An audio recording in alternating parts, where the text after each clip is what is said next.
Saya akan memulai dengan kondisi ekonomi sebelum nanti akan diteruskan oleh para wamen untuk pendapatan belanja dan pembiayaan. Seperti saya sampaikan tadi, dunia mengalami perubahan yang sangat besar, sangat signifikan. Kalau kita sebutkan the new economic order, yaitu sebuah order ekonomi global yang tidak lagi mengikuti pakem selama hampir 50 tahun ke belakang atau lebih bahkan.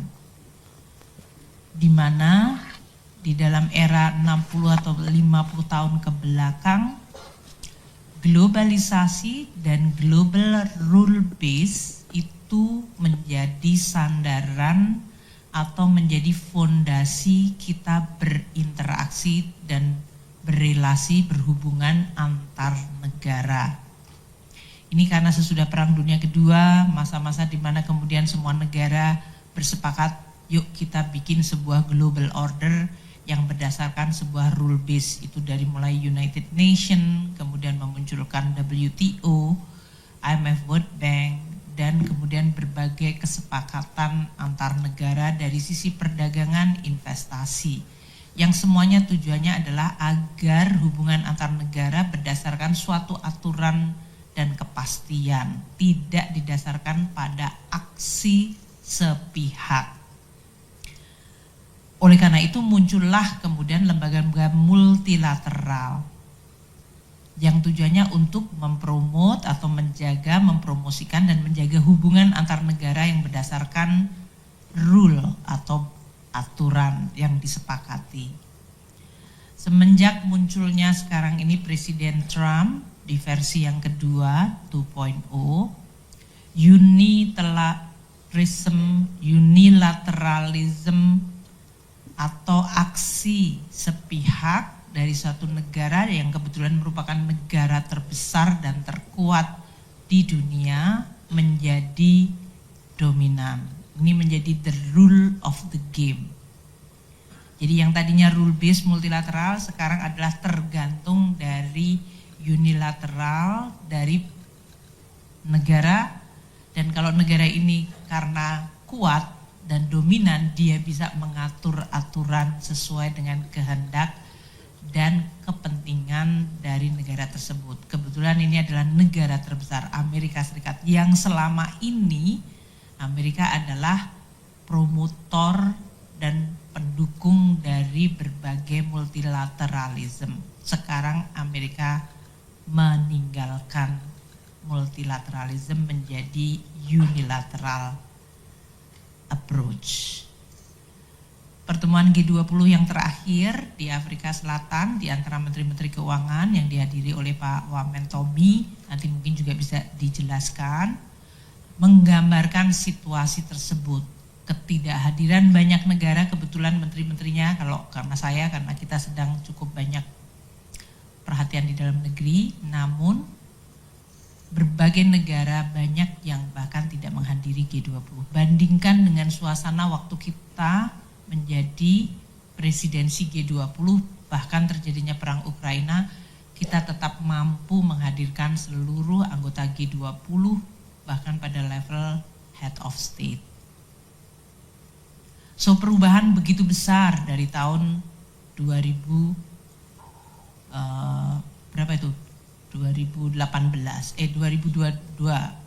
ke sini gitu ya.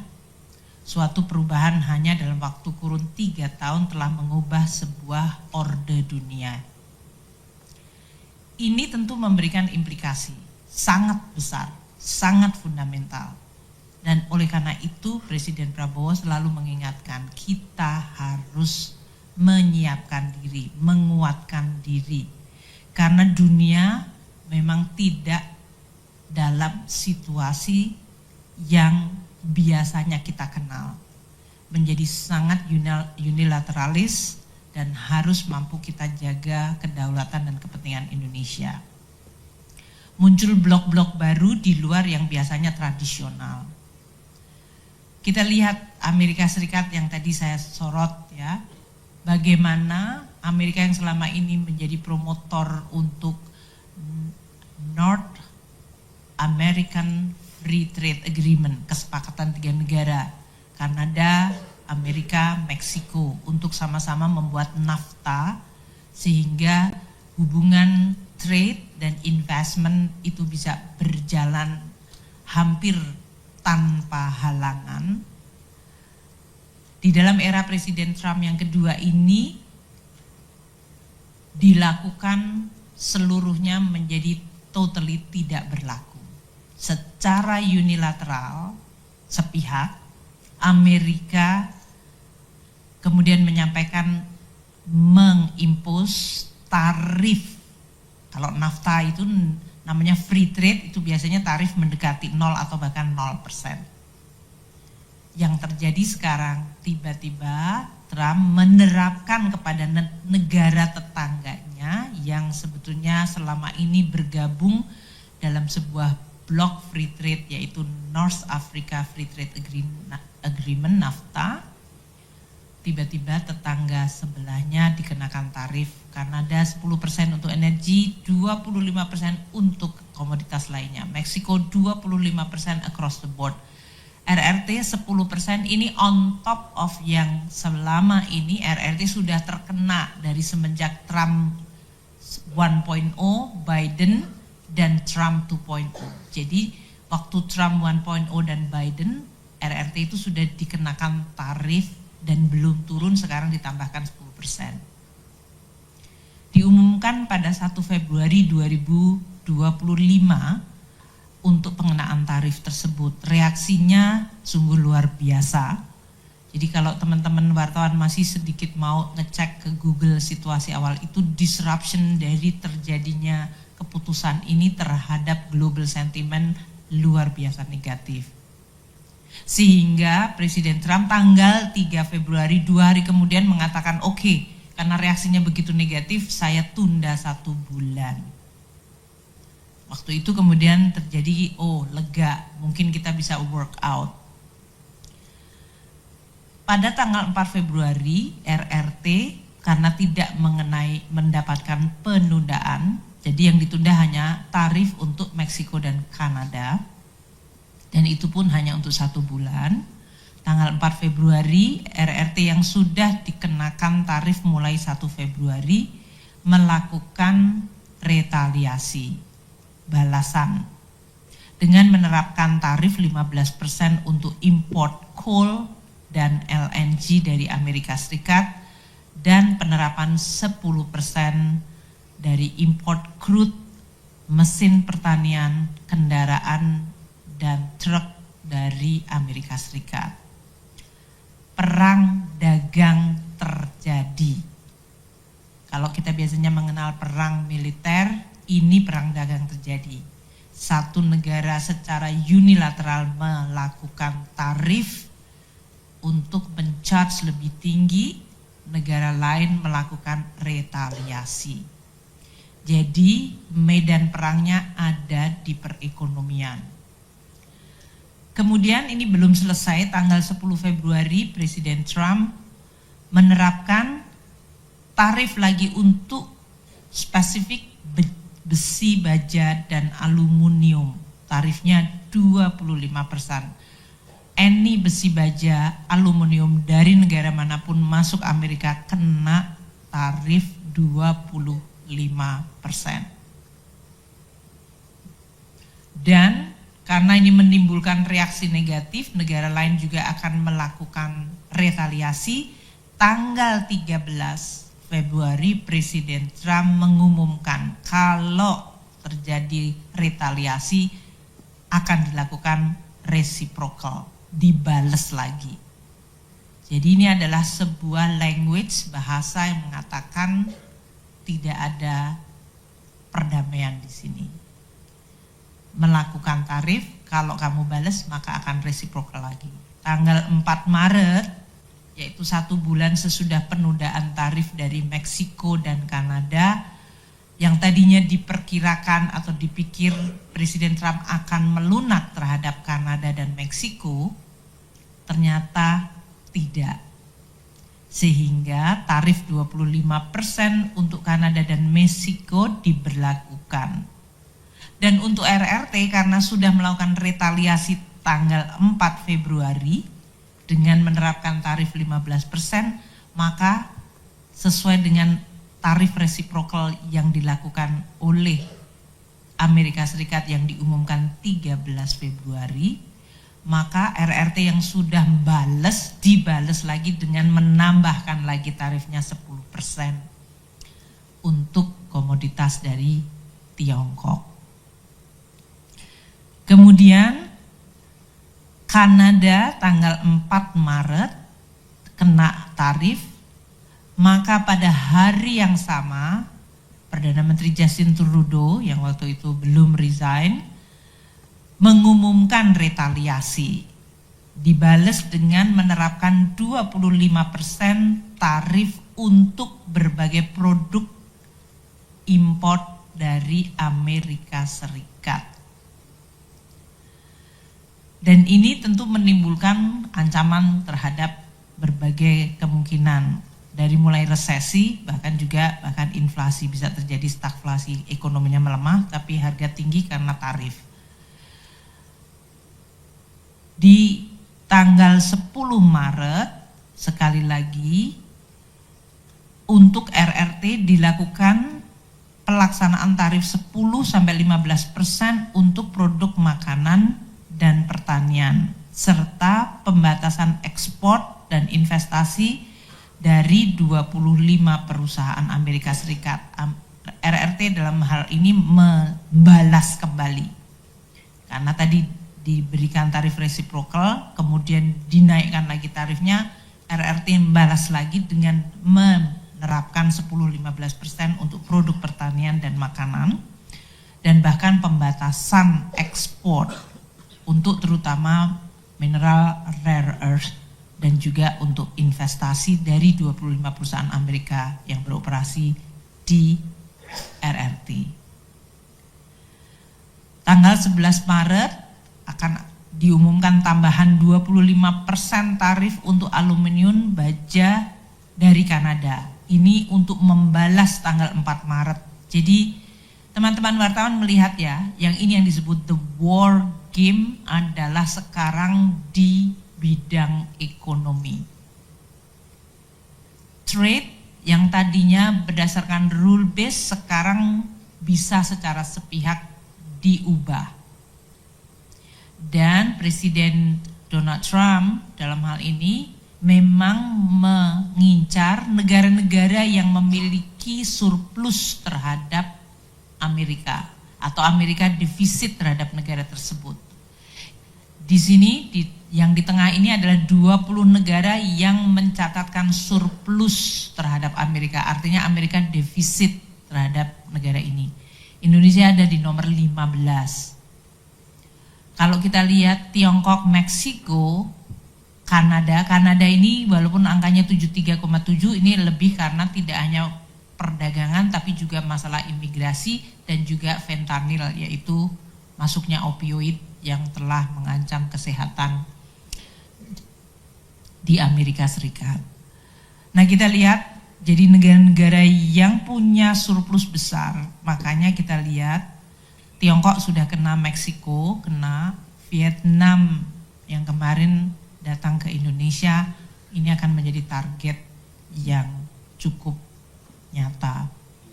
Untuk negara-negara European Union juga sudah dilakukan langkah-langkah untuk tarif, karena mereka sudah mengumumkan retaliasi dan kemudian akan terjadi back and forth. Jadi kita lihat Jerman, Irlandia, Kanada tadi ya, bahkan untuk Jepang dan Korea Selatan. Ini adalah yang harus kita sekarang teliti dan waspadai.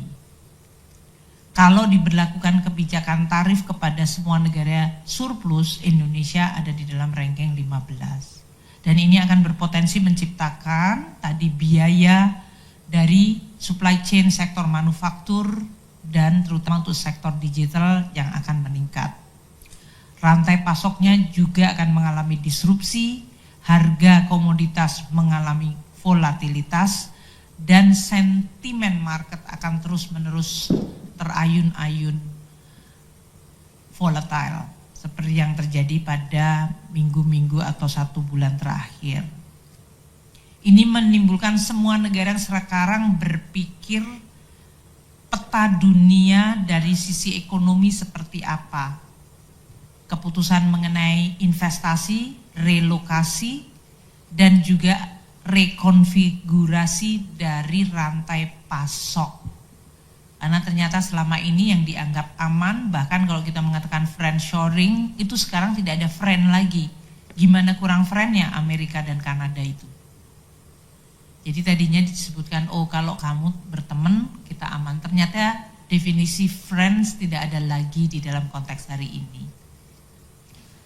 Dan berbagai blok alternatif di luar zona Amerika seperti ASEAN, BRICS, ini memiliki alasan untuk makin bisa tumbuh dan menjadi alternatif. Meskipun dalam hal ini tentu karena Amerika Serikat adalah negara paling besar di dunia, pasti apa yang dilakukan oleh mereka mempengaruhi seluruh dunia juga. Nah, konteks inilah yang kemudian akan kami bawa ke ekonomi di Indonesia yang nanti akan mempengaruhi APBN dan pelaksanaan APBN. Kita lihat harga komoditas yang tadi disebabkan karena berbagai macam gejolak order dunia yang mengalami disrupsi. Harga komoditas ini mengalami koreksi sejak tahun 2023 akhir tahun. Kita semua tahu sesudah perang Ukraina tahun 2022 awal, harga komoditas melambung tinggi di tahun 2022 dan 2023. Namun hanya bertahan sekitar 18 bulan. Pada paruh kedua banyak komoditas itu terkoreksi harganya. Dan kita lihat seperti coal, batu bara kita dalam hal ini. Tahun 2023 kita lihat di sana, itu sudah mengalami penurunan yang tajam. Dulu pada saat 2022 sempat mencapai 400 US dollar per metric ton.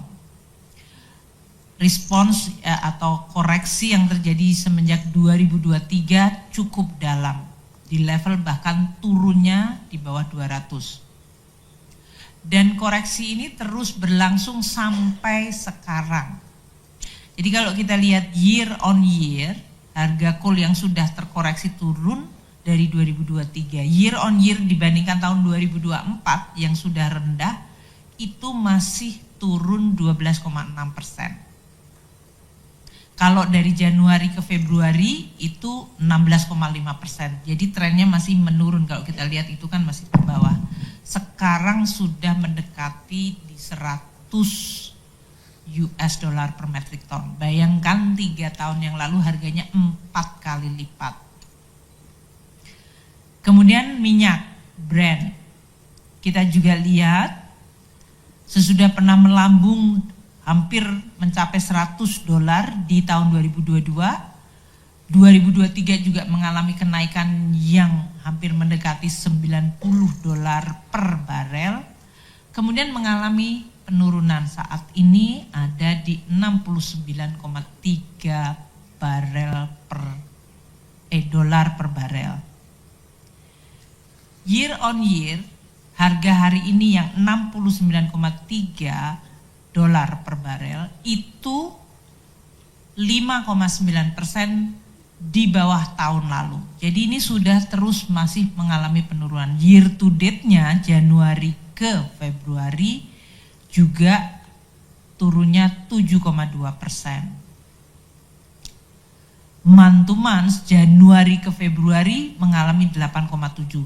Harga minyak ini tekanannya luar biasa karena tadi disrupsi dan ketidakpastian karena perang dagang pasti akan menimbulkan perlemahan ekonomi di negara-negara, terutama negara maju yang sedang memicu perang itu.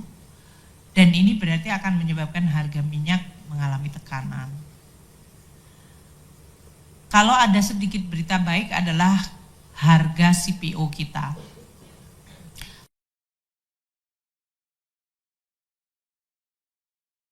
mengalami recovery. Tahun lalu harga yang sekarang $95 per ton itu meningkat cukup tajam 27,8%. Nanti Pak Anggito akan menjelaskan mengenai dampaknya kepada penerimaan terutama dari pabean dari biaya keluar.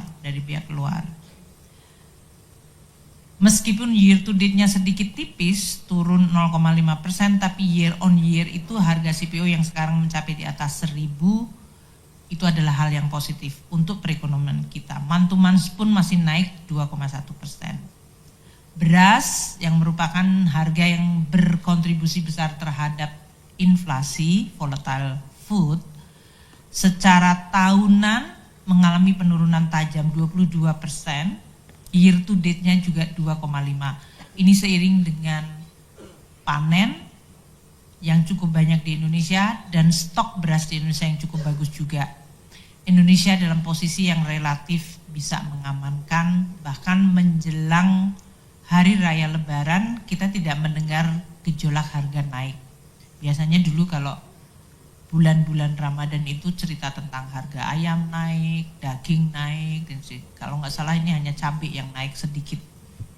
Jadi harga pangan luar biasa stabil pada saat kita sedang akan merayakan Idul Fitri. Moga-moga ini akan berjalan secara baik. Untuk komoditas lain yang penting untuk Indonesia seperti copper, tembaga, dan nikel, untuk copper juga ada perbaikan. Year on year-nya naik 9,8, year to date-nya 8,7%. Mantumannya juga naik 0,9. Ini hal yang positif untuk kita. Kita berharap 2025 tren dari paling tidak harganya tidak terus mengalami koreksi yang waktu itu mulai terjadi di tahun 2023. Untuk nikel, kita lihat year on year-nya agak mengalami penurunan 6%, tapi year to date sudah mengalami kenaikan lagi yaitu 8%. Month to month-nya juga naik 6,6.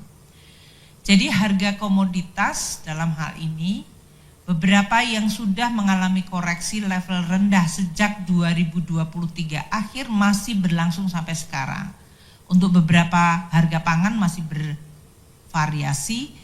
Dan untuk komoditas yang penting bagi perekonomian kita ada tren perbaikan. Ini memberikan suatu optimisme atau harapan yang positif. Hal positif lain untuk ekonomi Indonesia adalah aktivitas manufaktur kita.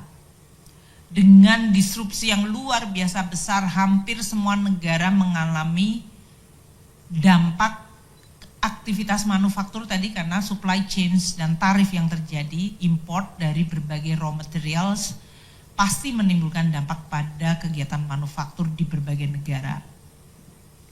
Banyak yang kemudian PMA-nya di level kontraktif atau dalam hal ini di level di bawah 50. Banyak yang di bawah 50 dan stay di bawah 50. Kalau kita lihat di sini ya, yang warnanya pink itu Eropa ya, kalau nggak salah ya.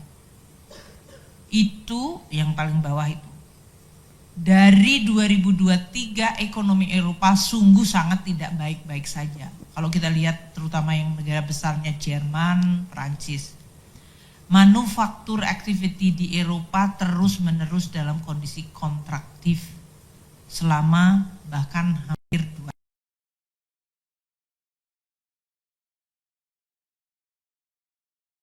juga mengalami kemudian Vietnam terpukul sangat keras, yang kemudian kita lihat aktivitas manufakturnya akan terdampak oleh perang dagang. Karena ini perang dagang itu dampaknya langsung either ke manufaktur atau pertanian. Dan Indonesia alhamdulillah kita juga tidak imun, kita mengalami juga dampak kontraktif. Tapi rebound dari Indonesia itu yang mana sih, merah itu ya? Ya merah, maksudnya dibikin sama tebelnya kayak yang hitam itu. Yang hitam itu global, juga sudah mulai pulih. Indonesia pulihnya lebih tajam dan lebih cepat dari sisi perbandingan peers maupun global. Ini yang kita syukuri dan ini menjadi landasan bahwa terlepas dari berbagai banyaknya sekarang ini perangnya terjadi di bidang ekonomi melalui penerapan tarif, dan tarifnya itu nggak 5%, naiknya itu 25%. Jadi itu shock banget kalau untuk kegiatan manufaktur. Indonesia mampu untuk rebound, recover dari PMI kita di level 53,6. Ini mungkin yang paling sama bullishnya itu sekarang dua negara yang depannya IN, India dan Indonesia. Jadi kalau kita lihat itu adalah yang Anda lihat 53,6 dan 56,3. Oke, kebetulan angkanya hampir sama, beda aja 3663 itu. So ini sesuatu yang cukup bagus. Negara yang sekarang kegiatan manufakturnya cukup kuat sekarang hanya Brazil, Amerika dari G20. Tiongkok pun tipis di 50,8. Negara-negara tetangga kita masih dalam situasi kontraktif. Malaysia masih negatif di 49,7, Vietnam 49,2. Kemudian negara-negara emerging seperti Meksiko, Turki semuanya juga mengalami negatif. Selain negara Eropa yang kita lihat, Perancis, Jerman itu kontraksinya cukup dalam, dan ini terjadi sudah 2 tahun untuk negara tersebut. Kalau kita lihat Indonesia negatif itu hanya beberapa bulan kemudian kita balik lagi. Jadi ini yang kita harus cukup syukuri, namun kita juga waspada karena perangnya masih berlangsung, perang ekonominya. Di tengah kinerja yang sungguh luar biasa sangat volatile ini, kalau Indonesia bisa menjaga pertumbuhan ekonomi kita semenjak pemulihan dari COVID tetap terjaga di atas 5%, itu adalah prestasi. Kita lihat untuk komponen pengeluaran atau agregat demand, konsumsi tahun lalu ada di level 4,94. Ini adalah suatu level yang relatif terjaga karena tadi inflasi bisa kita terus kendalikan. Daya beli. Walaupun banyak berita mengenai kelas menengah dan yang lain-lain, namun di tengah terpaan yang begitu banyak dalam 3 tahun terakhir, Indonesia mampu menjaga growth consumption kita mendekati 5%, 4,9, 4,8, 4,94. Ya. Jadi ini adalah sesuatu yang luar biasa, dan peranan APBN itu luar biasa banyak untuk menjaga daya beli tersebut. Kemudian investasi tahun lalu 2024 juga kami perbaikan di 4,61. 2 tahun sebelumnya masih di 4,4 dan 3,9. Pemerintah berkontribusi besar di dalam pertumbuhan tahun lalu dengan growth 6,6% dari consumption government. Untuk konsumsi non rumah tangga juga tumbuh 12,48. Ekspor kita masih relatif baik, tidak setinggi tahun 2022-2023, namun membaik dibandingkan 2024. Tidak setinggi 2021-22, namun membaik dari 2023. Jadi 2023 itu memang koreksi tadi ya, dari harga maupun terjadinya perang Ukraina dan yang lain-lain itu mulai berdampak. Indonesia bisa merecover dari sisi tadi, growth ekspornya kita tetap jaga sampai akhir tahun lalu 6,51. Dan import juga tetap terjaga, ini berhubungan dengan tadi PMI yang kemudian recover. Untuk sisi produksinya juga kita lihat cukup encouraging.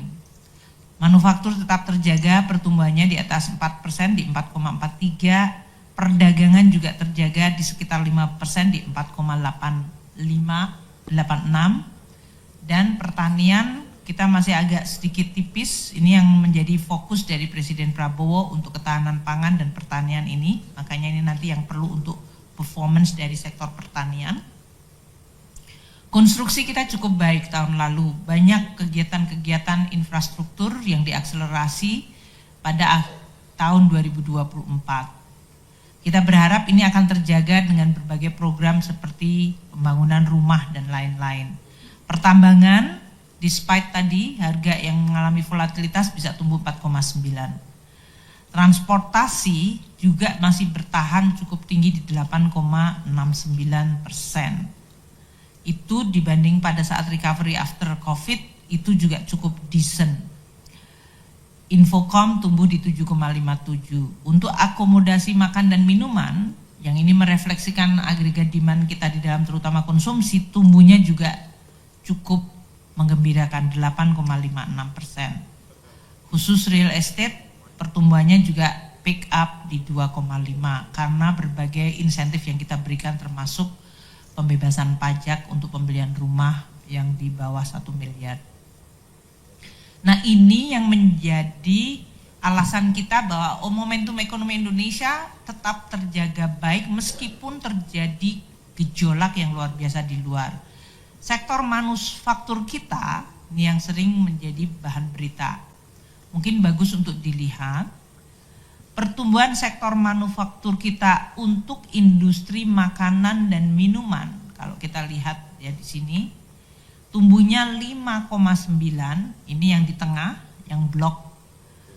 Industri kimia 5,9, elektronik 6,2, logam dasar bahkan double digit 13,3, bahkan TPT yang walaupun karena terjadinya berita terhadap satu perusahaan mengalami kebangkrutan, tapi TPT kita tumbuh 4,3% di tahun 2024 dibandingkan tahun sebelumnya yang negatif 2%. Dan bahkan industri alas kaki kita tumbuhnya cukup tinggi di 6,8%, bandingkan tahun 2023 yang negatif. Artinya hingga akhir 2024, industri manufaktur kita, baik yang labor intensif seperti TPT dan alas kaki, namun terutama untuk industri kimia, elektronik, logam dasar itu mengalami kenaikan, including makanan dan minuman. Ini yang berkontribusi kepada PMI manufaktur kita yang ada di dalam ekspansi cukup tinggi 53,6. Kalau kita lihat kontributor semuanya positif kecuali yang ekspor agak di bawah 50. Outputnya positif, total permintaan positif 54,8, tenaga kerja 53, stok barang jadi 51 dan stok input produksi 54,1. Kalau punya input berarti dia mau memproduksi. Ini hal yang sangat bagus. Ini PMI situasi bulan Februari 2025. Jadi kalau yang di tengah ini adalah prestasi sampai akhir 2024, Januari sampai Februari PMI kita itu pick up sesuai yang tertangkap dari PMI manufaktur, di mana komponen untuk mengukur PMI-nya entah diukur dari outputnya, entah dari demand side-nya, tenaga kerjanya, inputnya, stok barang jadinya, itu semuanya strong, positif, ekspansif. Ekspor sedikit turun, tidak heran karena tadi disrupsinya luar biasa. Beberapa ekspor bahkan dari industri-industri kita yang tadi tumbuh bagus seperti logam dasar dan elektronik, ya kan yang di tengah ini ya sampai akhir Desember 2024 itu 13,3 dan elektronik 6,2. Kita catatan sampai dengan Januari elektronika tetap tumbuh positif. Kita lihat di sini pertumbuhannya yang merah itu adalah olahan nikel, growth-nya 47,2. Untuk yang tembaga 4,6, elektronika 20,5. Yang negatif itu adalah besi baja, karena tadi besi baja yang terhantam oleh banyak sekali tarif yang diberlakukan. Yang menarik yang di bawah ini, untuk tekstil dan alas kaki, Januari 2025 itu ekspornya tumbuhnya untuk alas kaki bahkan double digit 17%. TPT memang rendah, tapi itu positif di 3%, 3,8%, mau mendekati 4%. Jadi ini menggambarkan bahwa produksi dan aktivitas manufaktur di Indonesia itu tetap mampu bertahan.